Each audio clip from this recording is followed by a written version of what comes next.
Big thank you to the Surrey Board of Trade for bringing us together so that we may connect with the region's business communities. Metro Vancouver is a federation of 21 municipalities, 1 Treaty First Nation, and 1 electoral area. We provide regional utility services, including drinking water, wastewater treatment, and solid waste management, as well as many other services like non-market rental housing, air quality monitoring and regulation, regional planning parks, and economic development to 3 million residents, more than half the population of BC. I'm fond of saying we have the best drinking water in Canada. It wasn't by accident. Very intentional, very much based on the work of Metro Vancouver and mayors going back, council after council after council. Very intentional. In the face of these uncertain geopolitical and economic times, it is crucial that all orders of government work together to ensure a strong and resilient economy. And I'm pleased that we have such excellent partners at the table. Invest Vancouver is the region's economic development and investment attraction service for Canada's 3rd largest economic hub. It plays an essential role in driving economic growth by attracting foreign direct investments to 7 priority sectors to support the creation of more well-paying and high-quality jobs. In 2022 alone, foreign multinational enterprises employed more than 349,000 people and contributed over $37 billion to BC's GDP. And in many cases, those jobs pay 40% more than the average BC wage. Foreign direct investment stimulates the development of local supply chains, increases local economic activity, and build connections to global markets for integrated trade. But most importantly, it helps create long-term prosperity for communities across the Metro Van region. Invest Vancouver has been a driving force for attracting foreign direct investment to the region. Since its inception in 2021, it has attracted over $1.4 billion in foreign direct investment, facilitating the creation of over 1,000 high-quality jobs. In May, Invest Vancouver brought international investors right here to Surrey during its Web Summit Vancouver to showcase innovation in Surrey's tech ecosystem. We'll continue to work with other orders of government to proactively attract strategic investment and bring home economic opportunities. Invest Vancouver is also taking a strategic approach to diversification by attracting investment in priority sectors from more countries to more communities across the region. I'm pleased to say that we're seeing greater interest from Asia, Europe, and the Indo-Pacific region, and there are many promising leads on the horizon. Now more than ever, we're intensifying efforts to strengthen Canada's trade ecosystem and build the region as the strongest economy on the West Coast. We're ready to stand by the federal government and support their work in accessing key markets and building resilient supply chains. Now, it is my sincere pleasure and honor to welcome the Honourable Maninder Sidhu, Minister of International Trade, to the stage.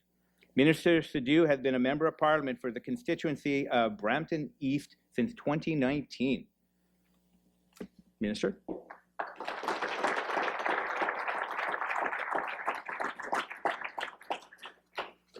And I'll just add a piece here. For over 4 years, he has been the Parliamentary Secretary for Global Affairs Canada, great training ground, helping to strengthen diplomatic relations, promote international trade, and support international development. Minister, thank you.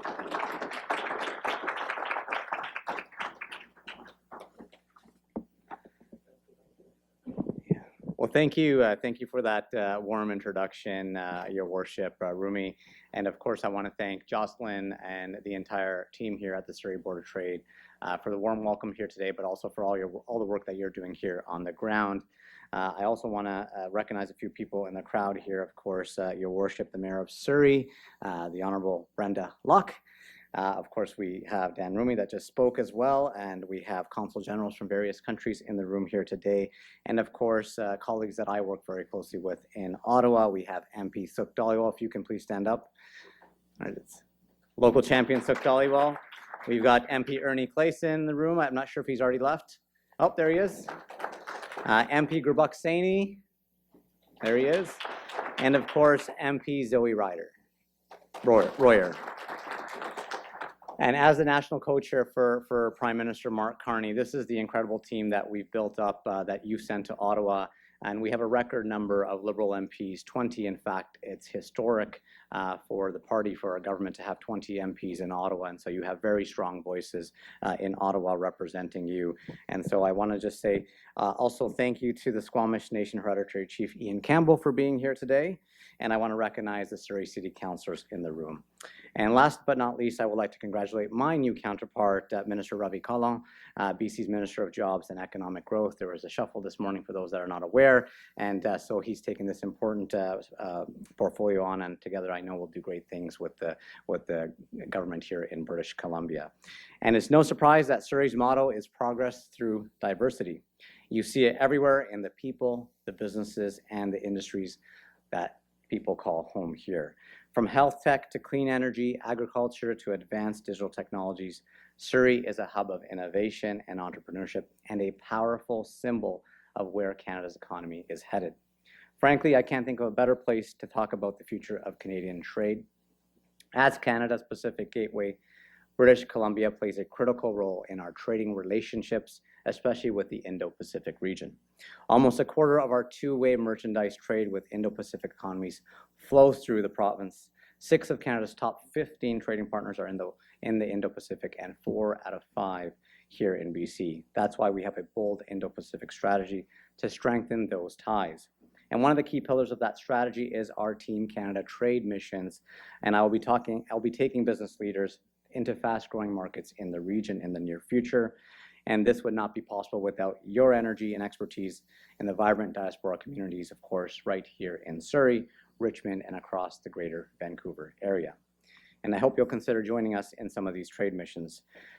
There's no doubt we're operating in a new global trade environment, as Jocelyn introduced here today. The landscape is shifting, alliances are evolving, and economic uncertainty is a constant. But amid all that change, some things about Canada remain true. We are a trusted, stable partner with abundant resources and a world-class labor force and a deeply innovative economy. We have a high environmental, social, and governance standards, and we back our words with action. And most importantly, the world wants what Canada offers: critical minerals, clean energy, tech, AI, sustainable food production, advanced manufacturing, and so much more. Here in Surrey, you see the entrepreneurial spirit firsthand, from startups like Sky Acres Technologies to companies like Hardbite Chips, whom I had the pleasure of visiting in December. You are building the next generation of Canadian success stories, and I want to help you do more of that. How do we turn this potential into results?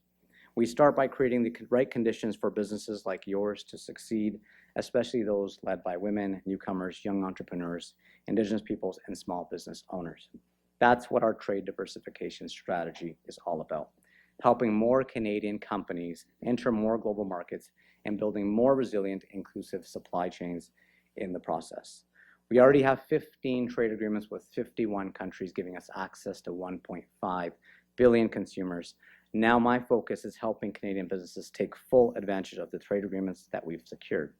It's about increasing awareness and making sure companies know how to tap into these opportunities and grow and compete globally. And we're pushing forward. Last month, I was in Ecuador to wrap up negotiations on a Canada-Ecuador free trade agreement. Earlier this month, I met with the UAE to wrap up a FIPA investment protection agreement. We're advancing negotiations with ASEAN and Mercosur. I met with the Foreign Minister of Brazil to see some of the opportunities there. And more agreements mean more opportunities and more growth for you. Of course, opening more markets is just part of the equation. You need the tools to reach them. And that's why we have Canada's Trade Toolkit, a full suite of services to help exporters succeed. From Export Development Canada to the Business Development Bank, the Canadian Commercial Corporation, and the Trade Commissioner Services, who's here with us today. They are here and have experts on the ground in over 160 cities worldwide, offering market insights, business leads, and tailored advice, all at no cost to you. No matter where you are on your export journey, we are here to support you. Since day one in this role, I've been hitting the ground running, meeting stakeholders, advancing key trade files, and delivering real progress. I take this job seriously, as you guys can see, because I've lived your reality. Before entering politics, I spent more than a decade facilitating international trade and working directly with hundreds of businesses across the country, breaking down trade barriers, duties, tariffs, quotas, and you know it. I know firsthand what it takes to cut red tape and take big risks. And after 4 years of diplomacy at Global Affairs, I've seen how the business experience translates into government action and, most importantly, into real results. For me, it's always been about delivering outcomes, not just promises. And that's why I often say, as Canada's top salesman, my job is to showcase Canadian businesses to the world and make sure trade works for you. Not just on paper, but on the ground, in your communities, using my private sector and diplomatic experience. That's the spirit behind our $5 billion Trade Diversification Corridor Fund to modernize the infrastructure that gets your goods to global markets, from ports to railways and terminals. Because when a container leaves Surrey, it doesn't just carry product. It carries a Canadian value, Canadian innovation, and Canadian ambition. Prime Minister Carney has made it clear, we're not here to play it safe. We're here to lead, to compete, and to make Canada the strongest economy in the G7. And Surrey, with your talent, your vision, and your drive, you are leading the way. Let's keep going. Let's continue building a better Canada together. Thank you so much. Merci beaucoup.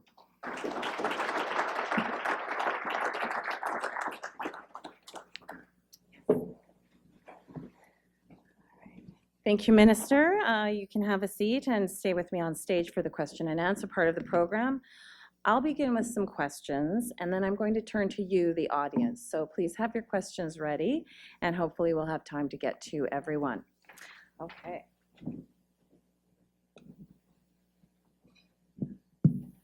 All right. Thank you for that. I'm going to ask you a question to start us off that I did not send your team, so apologies, but it's not a hard one. We like to know people for who they are in Surrey. We're a very much relationship-based community. So can you tell me what your, I guess the best question that I've asked previous ministers has been, what's your origin story? Tell us about you. How did you become who you are now? Wow, that's a deep question, Jocelyn. I guess we can get right into it. Well, maybe I can start back. I was born in Calgary, Alberta, moved to the GTA, Toronto area with my family. My parents were immigrants from India. That came with a dream to this country for better opportunities for their children. And like many of you here, that story is not unique to just my family, but it's about building a better Canada together. And so, you know, I studied at the University of Waterloo and then went on to open my own custom brokerage business, helping Canadian businesses across the country. I had hundreds of customers to break down trade barriers, work through duties, tariffs, and whatnot. And so helping facilitate international trade is what I did for over a decade in my company before I put up my hand about 6 years ago for politics. And so now it's about bringing that practical experience and what I learned at Global Affairs as a Parliamentary Secretary, International Development, Foreign Affairs, and International Trade to really combine practical with diplomacy and open up more doors for businesses here in this community and across Canada. And what I've seen in the private sector was all of the red tape. Sometimes as governments, we sit in Ottawa and we make policies, but we're not sure how this will impact on the ground level. And so Prime Minister Carney has given me this opportunity to really use that experience, and as we set policy in Ottawa, to make sure it works for businesses here and actually opens doors and opportunities. And so that's been my journey so far. It's been 6 years. This is my third term as an MP, and I'm very excited to continue giving back to the country. Thanks for sharing that. So now I'll jump into the questions that shouldn't be a surprise. What are the top priorities in Canada's international trade strategy over the next 3 to 5 years, and how is Canada positioning itself to remain competitive? And I'd like to add productive. And no, that's a great question. And look, when you look at what's happening down in the US, especially with President Trump, and as we work through that under the leadership of Prime Minister Carney and of course Minister LeBlanc that are handling those negotiations, within those challenges, we're seeing a lot more opportunities. Countries are knocking our door saying we want to do more with Canada, because Canada has that brand, that power of making sure that we produce quality goods, but it's about innovation and expertise that people want to pay money for. And so how do we capture that opportunity is my priority, is to help diversify markets around the world and really help you guys access new markets. Right now, currently, as we know, we're about 75% of our trade goes to the US. And so, how do we look at opportunities around the world? And so when you look at some of the priorities that have come up, the European Union is one big opportunity for us, the Indo-Pacific region. Prime Minister Carney, as you guys will know, his first trip was to the United Kingdom and to France once he became Prime Minister. And that wasn't by accident. That was very important to make sure that we continue building partnerships with trusted allies. And so when you look at some of the defense announcements that we recently made, $9 billion investment in defense just this fiscal cycle. Why are we doing that? Why are we doing that with European partners? Is about collaboration, is about bringing those industrial capacities to Canada. Currently, we're doing about 75 cents of every dollar we spend in procurement goes to the US for US contractors. We don't have the industrial capacity as much as we think we do to build it here. And so what we're doing and what Prime Minister Carney's vision is to bring that industrial capacity, working with some of the defense contracts that we already have here in Canada, the aerospace sector, to help grow that capacity and create jobs in communities across Canada. So if when we go down that route of being prudent with taxpayer dollars, we want to make sure Canadians benefit from this. And so when you talk about priorities and trading markets, the European Union will be key to us. The Indo-Pacific will be another big market, especially here in BC. You are the entryway to the Indo-Pacific markets. And so when we look at some of the priorities that the Prime Minister has set for me is really for trade diversification.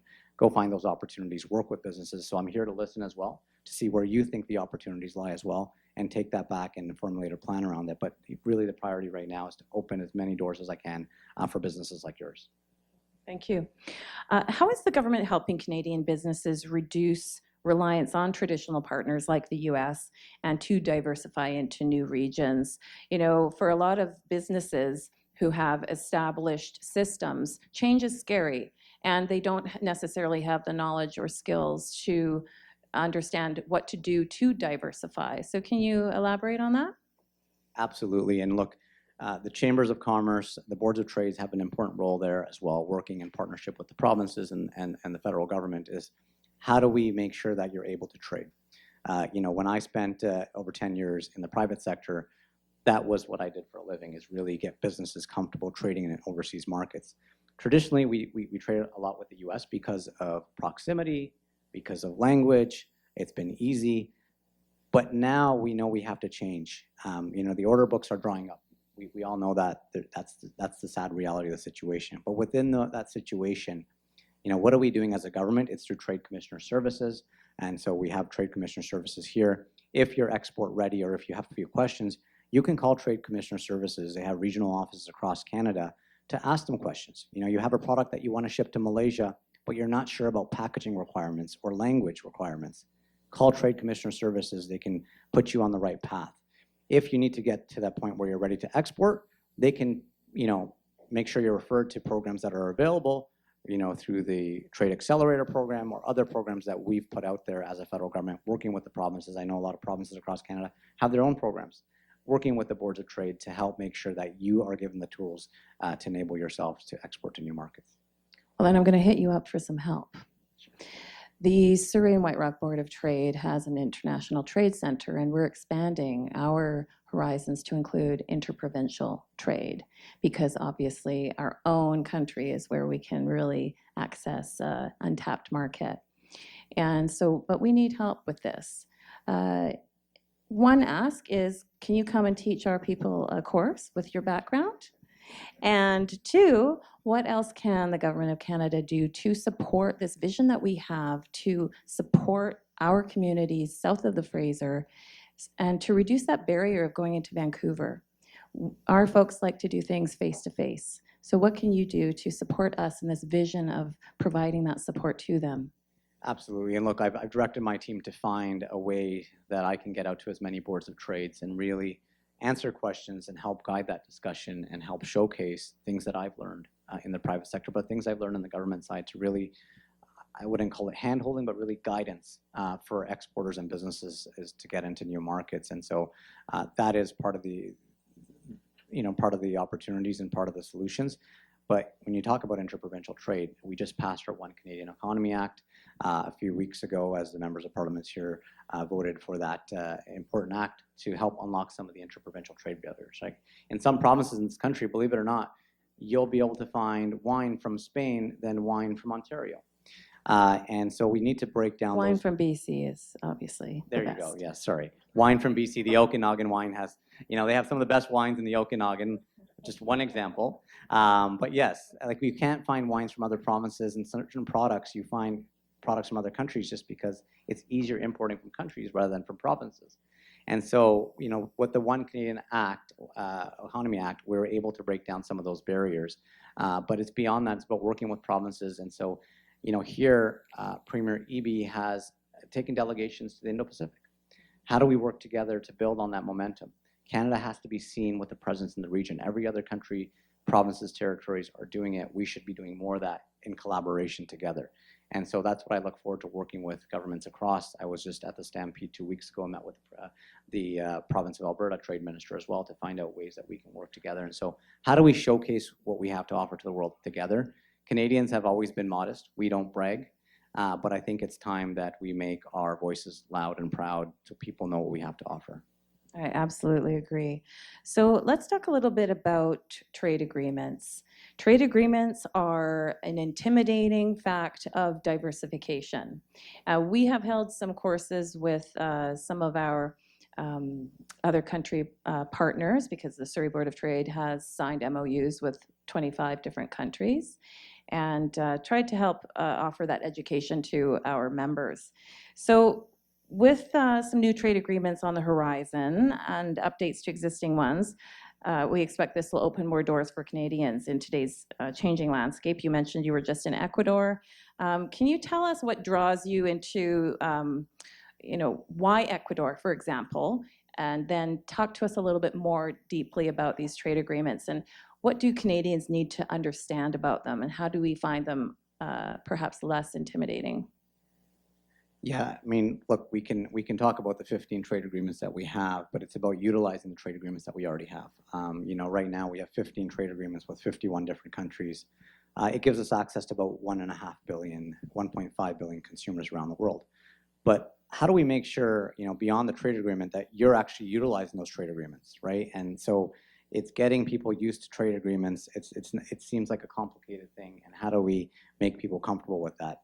And why I was in Ecuador, I think it's important to note that Ecuador, we have over $3 billion of projects, Canadian projects in Ecuador. And so it's beyond trade, it's about investment as well. When you sign trade agreements, it sends a strong signal to the investment community that certain countries are open for business and we should be doing more. And so coming back to the One Canadian Economy Act, right now I'm receiving calls from all around the world. People are interested in what Canada has to offer. They're saying, you're going to be building big projects. And, traditionally, some of these projects can take 5, 10, 15 years. And so a lot of institutional investors have been hesitant to invest in Canada. Now, with consultations with Indigenous communities, provinces, and territories, we're going to bring that down to 2 years for big nation-building projects. In order to build those big projects, we're going to need private capital to help build those projects in partnership with Canadians. And so, part of those trade agreements are FIPAs, what we call Foreign Investment Protection Agreements. That plays a big role when you're attracting investment into our country to build these big projects. And so this morning I did an interview with City TV where I made sure I highlighted that, growing up in a South Asian family, skilled trades were never talked about. But as the Prime Minister has been very clear going forward, we're going to need hundreds of thousands of new skilled trades of Canadian kids working in these new big projects. And so I encourage you, if you do have kids or grandchildren, to push them towards skilled trades. That's architects, engineers, welders, and so on. And so we're going to need that labor to build these big projects. And those projects include ports. They include critical minerals. They include electricity grid projects and many more. And so the provinces are going to be submitting their list to the federal government. We'll be working together.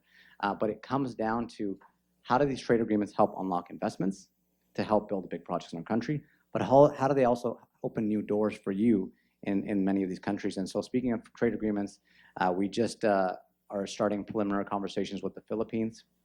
I talked to my direct counterpart 2 days ago about carrying that conversation forward. The Philippines is a big market on many different sectors, including agriculture for Canadian businesses. And we just wrapped up negotiations with Indonesia. We're having conversations with ASEAN, which is 10 different nations in the region.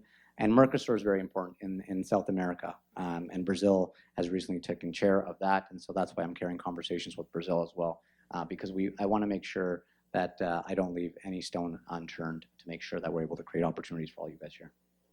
Thank you for that. That's really interesting. And I think when we think about the barriers to taking that leap, trade agreements are one thing, and we can learn about it.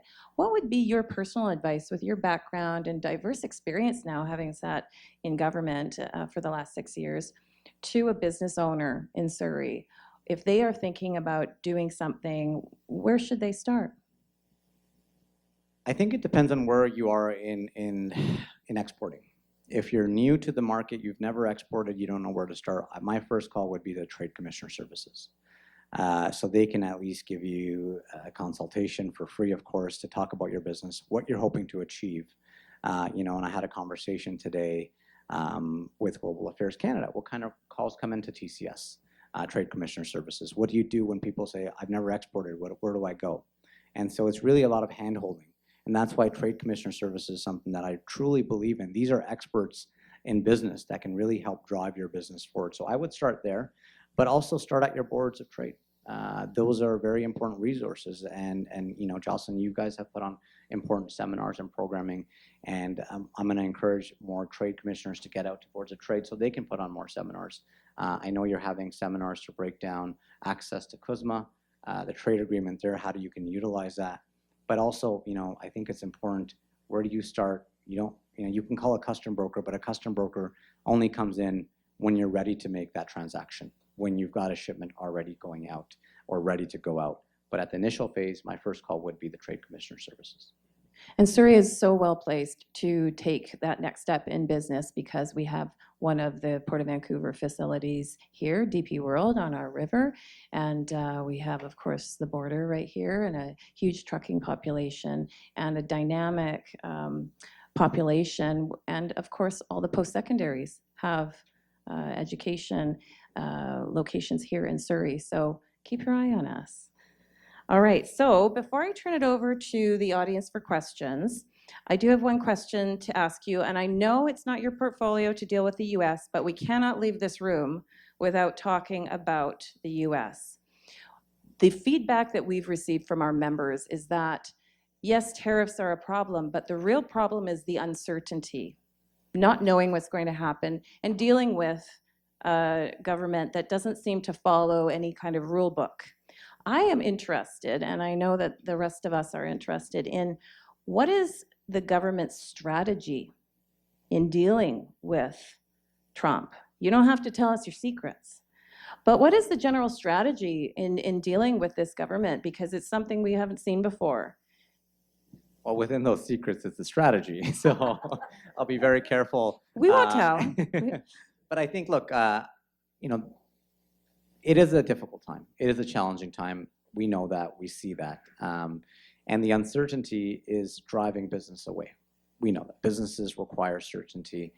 They require reliability. And that's why Canada is standing strong. And that's why we're getting calls from other countries saying, we want to do more with Canada.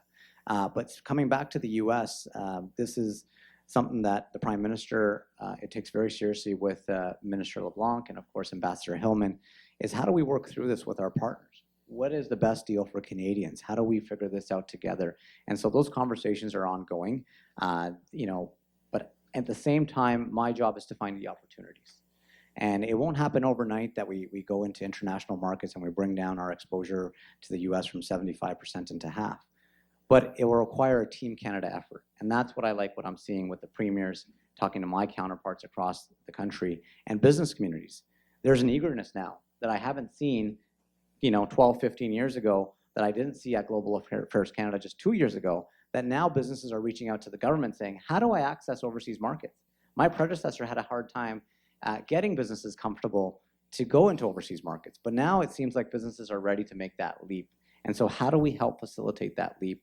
I think that's an important role that we can play, and that's why I'm here to kind of listen to feedback of what more you'd like to see the federal government do. Thank you for that. Okay, gang, we have an open mic. The microphone's right over here, sir. Please help yourself. and introduce yourself. Tell us where you're from, and please keep your comments brief and respectful. Thank you so much. Thank you very much. Thank you for being here, Minister Sidhu.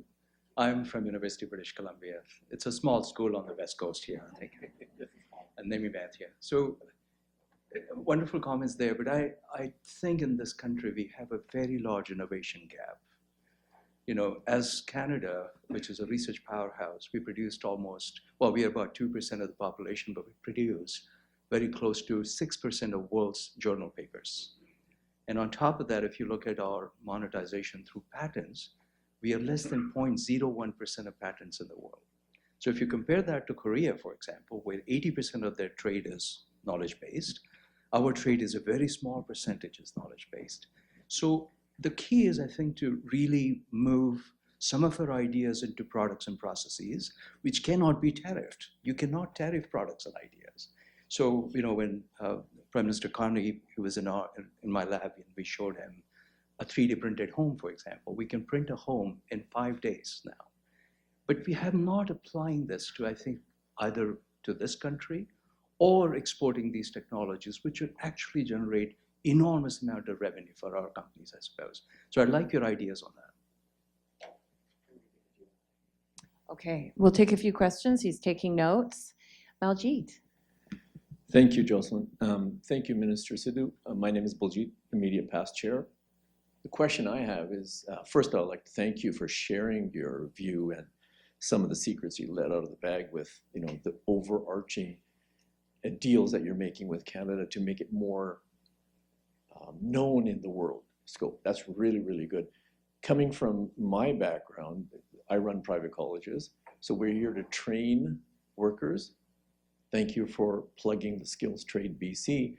Now, are there any arrangements that the federal government is going to do to help facilitate organizations, public or private, so we can train better and faster?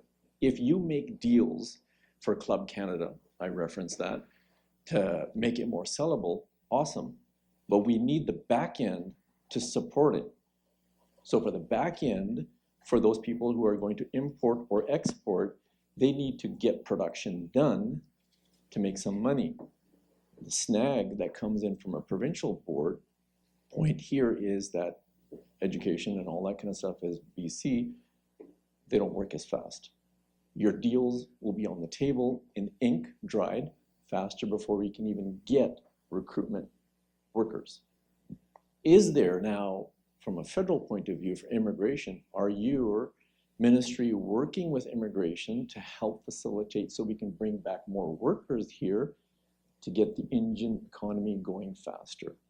No use making deals if we can't fulfill them on time either, because then we'll start losing business. So your thoughts on that would be great. Absolutely, and thank you for those important questions. And you know, maybe I'll start with you first, Baljit. And you know, speaking of skilled trades and how are we building up the labor pipeline and working, you're right, with the provinces that hold that stick. But I think it's important when we look at collaboration and what we're going to be doing through immigration. With Prime Minister Carney, he's been very clear that it's about targeted immigration. It's about economic immigration, and I think that's important as we look to build this country. But how are we building up the pipeline of local talent, supporting Canadians in getting to that skilled trade job? That is something that we're looking at with the Minister of Labour, and I think it's very important that you did mention that, because yes, there has to be a pipeline. And so other countries that are building big wind farms, they are already looking at, okay, if the wind farm's coming up in 3 years, what are we doing to build up capacity in labor? I think that's Denmark is doing that. And so there's things that we can learn from other countries. Obviously, with our constitution set up a little bit differently, we've got to work with the provinces, but there are things that we need to start working on now than waiting for these big projects to come online, because there'll be a big backlog. I agree with you. And in terms of innovation and the gap and how we're supporting filling that gap, I believe it's about IP protection. You know, we're a world leader in artificial intelligence. The calls that I'm getting from other countries is about AI and tech and the role it can play in critical mineral processing. And so there are certain things that we're known for. Of course, there's going to be more work to be done, and that's something that we need to do with research institutions across the country. Thank you. Yes, thank you. Thank you. Katerina Anastasiadis. I'm with the City of Maple Ridge, Intergovernmental Affairs. I was, I, in the past, have worked in international trade and for the province, and I recall that there were labor mobility sort of clauses within certain trade agreements, and so this speaks to the previous question, which I wanted to just build upon further with the minister. Minister, are there such clauses still in these, new trade agreements that's going to also help with building that pipeline? I just wanted to sort of unpack that a bit further, that there's labor mobility, really great, cross-jurisdictional pieces that many people and companies are not necessarily aware of. So over to you on that. Yeah, look, our trade agreements have many provisions built into them, environmental standards, labor standards, and labor mobility is important. When we look at even within our own country, if you're a doctor in one province, you may not be able to go and operate in a different province. And so some of those discussions that we're having is with the unions and some of the governing bodies in different provinces. If you're a foreign trained engineer, let's say, I just came from a defense contractor who said their biggest challenge is finding enough engineers in this country. And so if you're a foreign trained engineer, how do we get them up to speed? And so those conversations are happening. In the past, what we've done is provide funding to some of these governing bodies to say, okay, you need more money for more resources to go through people's credentials to get them up to speed. Here it is. Let's get this country moving. And so some of these practical programs will be very helpful to get foreign trained professionals into some of these professions. But I think, when it comes down to is working with the provinces and working with the governing bodies that really want to hold on to some of this this power and authority really tightly, is kind of getting them to kind of ease into things and saying, we're here, we're going to hold your hand to get you to that level. Thank you. Next question. Minister Sidhu, Gurpreet Arneja, thank you very much for highlighting the 15 free trade agreements with 15 countries, exposing or opening up 1.5 billion opportunities with a toolkit of trade commissioners and all the other facilities. However, one of the biggest things that we lack is the opportunity for current and future exporters to exhibit. So I can relate from my personal experience, and that is whenever AAFC has got an opportunity to exhibit, there's a potential for 40 companies Canada-wide to vie for one of those spots. So now imagine one of 40 in whole of Canada to exhibit, to be in front of a country or in front of buyers and be able to present. And we're talking about countries where it takes years to develop a relationship. You can't develop a relationship in one visit or one phone call like we would normally do in North America. We're talking Asia, Europe. You need constant presence to show your credibility. So if there's some more support for exporters, that would be very, very beneficial. Thank you. I saw Nanak on your shirt. I'm not sure if you're from Nanak Bunir, but oh, you're the owner. Okay, well, Gurpreet, you've got a great tasting product. But you're right. We need to increase some of that capacity at trade shows. And as I take out delegations, how are we supporting them? We did in the past through Can Export. It was a program where you can get grants to exhibit at trade shows.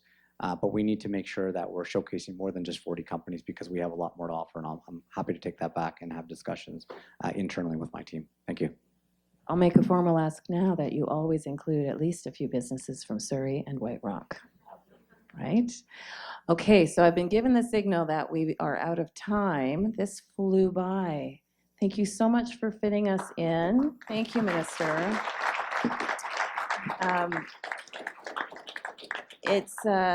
I found myself remiss in introducing one person in the audience who really always shows up at our events from Taiwan. Angel, say hello, Director General of Taiwan. So thank you, Angel.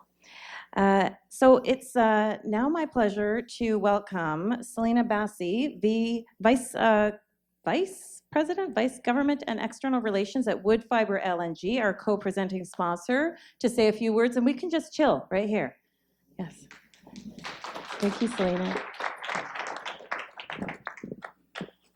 Thank you so much, Jocelyn, Oh, and he has thank to you very go. much. Minister has to go. He has so to go. Okay, let's give him a round of applause. Thank you so much, Minister Sidhu. Keeping these tight. And I'll just,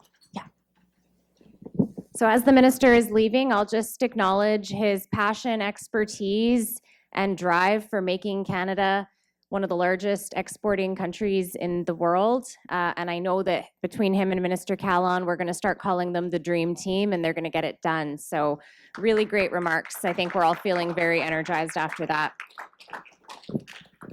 We're talking a lot about people's backgrounds today. So as Jocelyn mentioned, I'm the Vice President of Corporate Relations for Woodfibre LNG.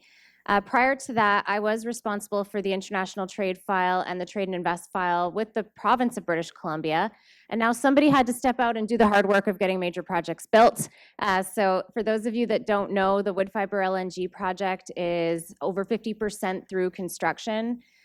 For those of you that don't know, it looks like MP Sukh Dhaliwal is also on his way out. So for those of you that don't know, Canada recently started exporting LNG just a couple of weeks ago with our colleagues at LNG Canada. Why does that matter? Why does that matter to any and all of us? Because more exports means more jobs, means more small business opportunities, and more revenues for Canada that puts the ability to invest back in the services that we all use and rely on, especially in an area like Surrey, where we have one of the fastest growing populations across the nation. I won't take up too much time because the star has left the room, but obviously we've had very, very big and important conversations here. I'm feeling very energized about where this minister and this prime minister want to go with our Canadian export economy. I'll leave it with you, Jocelyn. We are also very keen to work and collaborate with businesses in Surrey. When you have a $5.1 billion project like this, that has a supply chain impact across the board. And I think there's a lot of exciting work to be done ahead, including these trade missions he's talking about. So see lots of former colleagues and lots of people that are working in the like-minded space to grow our economy and do what's best for our families and citizens, and look forward to the important conversations in the weeks and months ahead. Thank you again for bringing us all together for this, and thank you again to the minister and all of the dignitaries.